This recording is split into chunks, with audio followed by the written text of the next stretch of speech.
Aaron Pico, thank you for joining us on the Spinning Backfish Show. Oh, thank you for having me. This is actually the second time. We got you before one of your Bellator fights. But actually, I think it was actually after the Bellator PFL merger. But I just have to ask you, how are your horses? Oh, if you want to get me to smile, just ask me No, about I know. my horses. We got to ask about the horses. Yeah, my horses are really good. I haven't seen them in over a month because I was training in Morocco before the fight, and then my last of my camp did it in LA. So they're back home with a good friend of mine named Ricardo, and he's making sure they're good. They're taken care of. Canelo, right? I have three at home in New Mexico and one in Los Angeles or Santa Barbara. Okay. So I have Canelo, I have Corleone, and Corleone, and then I have a horse. His name is it's an Arabic name. People are gonna say I'm not saying it right, but it's his name is Shaouk. Okay. And it means like desire or something like that. And for some reason, I end up with horses that have all C names. So I think that's pretty crazy. Yeah, no, they're it is. spoiled and living their best life and waiting for me to get home. Yes, I'm sure they are, and they're awaiting your return. First UFC fight week.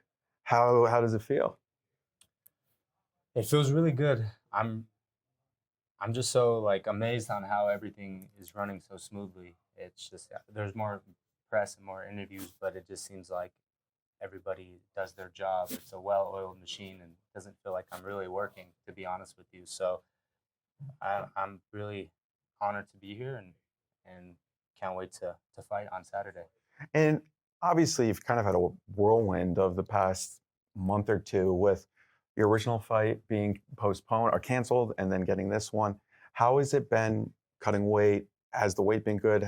Did you know you were going to get this or one the fight that was scheduled for Abu Dhabi that was canceled, or was it kind of, hey, we're going to try to get you here, maybe here, or did you just stay at the level that you were at when you got the news of the Evloev fight being canceled? Well, when I got the news about not fighting in Abu Dhabi, I was in Morocco, so I didn't really take any time off, and thank you to Hunter Campbell for rebooking me. He said, I'm going to do everything in my power to get you on the next card. So I took some time off, not long, a few days, and trained and made sure my eating was good, but I still was kind of unsure because even the August 16th card was a little bit short notice for, Lerone, especially to fight a guy like me. But when I landed in LA, I got the text message from my manager, said it's on August 16th in Chicago. So immediately my heart started racing, and I said, well, I need to check my weight, and because I was eating the airplane food, and I was like, damn. But everything was good. I'm not a guy that really takes too much time off, even when I'm not fighting. I'm staying pretty disciplined on my eating, and of course I have some cheat meals here and there. But it was perfect timing. Everything lined up the way it was supposed to. So we love that. So coming into this fight, you were in LA and you were training with Hamza. Was that something that came together last second, or did you get Hamza was always going to LA? You were always going to train with them, or was it something that came together? Well, my strength and conditioning coach, Sam Calavita, the training lab, called me a few weeks before my fight in Abu Dhabi. He said, hey, Hamza Chimayv is going to come and train with me, and I'm going to help him on his nutrition and his strength and conditioning. And I said, wow, that's awesome. Hamza is a big deal because my coach is not, he follows MMA, but he only really follows his guy. I said, man, that guy's a beast. And, he's got a big fight ahead of him. Make sure you, push him. And I didn't really think I was going to be able to train with him because I was going to fight in Abu Dhabi. Then I was going to take a few weeks off. So when I landed in LA and decided to stay there and get my, continue my training camp, he said, well, now you get to train with Hamza. And it was just an honor to train with him because his aura, his mindset is similar to mine. And the fact that you're always trying to be the best. When they tell you to do push-ups, you do it like to the best of your ability. And he has that same mindset. So long story short, when it came time to compete against each other, we were going hard. And he didn't want to lose and I didn't.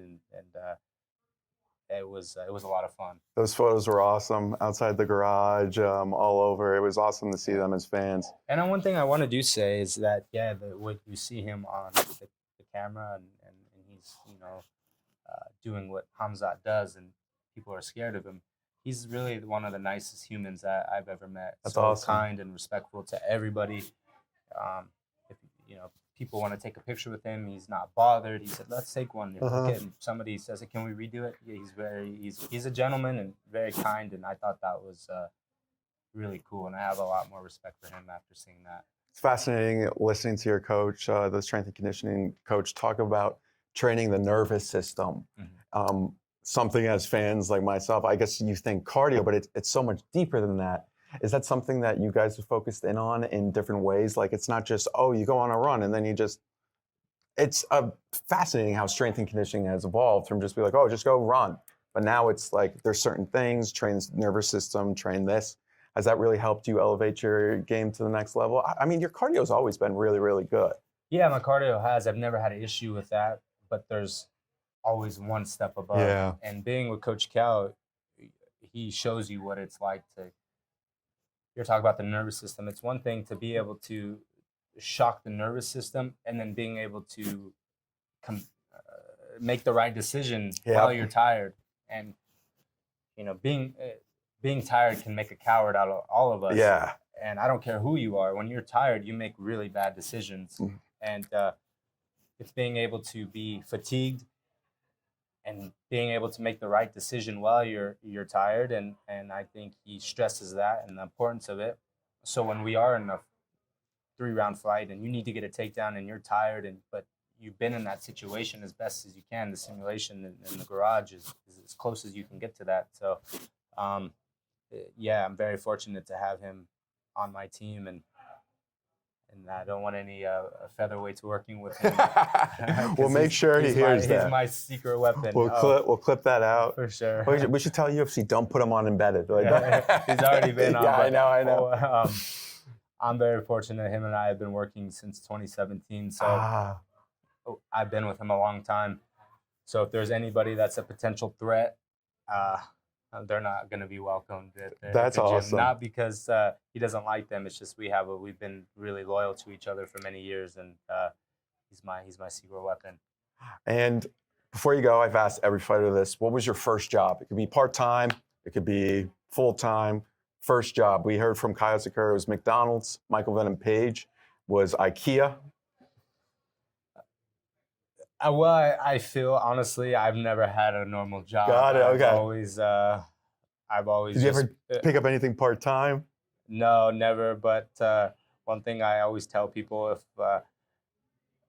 they ask me if you weren't a fighter, what would you do? I said, well, I've really given it some thought, and I always tell myself I think I would be a guitar player in a rock band. Oh, you have the look. Yeah, because you know what? I love like music and stuff. And I'm really good at the air guitar. So like when I'm getting driven Do you play around. the guitar? No, I don't. But I'm got to. I'm really good at the air guitar, honestly. Like, all right, like best one? Like in the world, I think there's a competition, like an air guitar competition. I think I'm gonna have to train for that. Yeah. Because I always those guys don't have good nervous systems. Yours is better than theirs. I just think it's just so cool. Like you're in a band, like you don't have to be a singer. I tell people all the time, like I can have a guitar. I'd have a cigarette in my mouth. Oh, Keith Richards style. Like to me, he's the coolest man alive. Like I would just be up there with anybody in a band's cool. With a smoke in and just letting it rip. So back to your question, I've never had a normal job. Thank God, I've been halfway decent at MMA. So I've had to do this full time. But if I wasn't an MMA fighter, I would learn to play the guitar, go to the gas station, buy a pack of smokes, and get ready for the tour life. Well, best of luck on Saturday night, Aaron. It was a pleasure talking to you. And best of health to all your horses. Yes, sir. Thank you.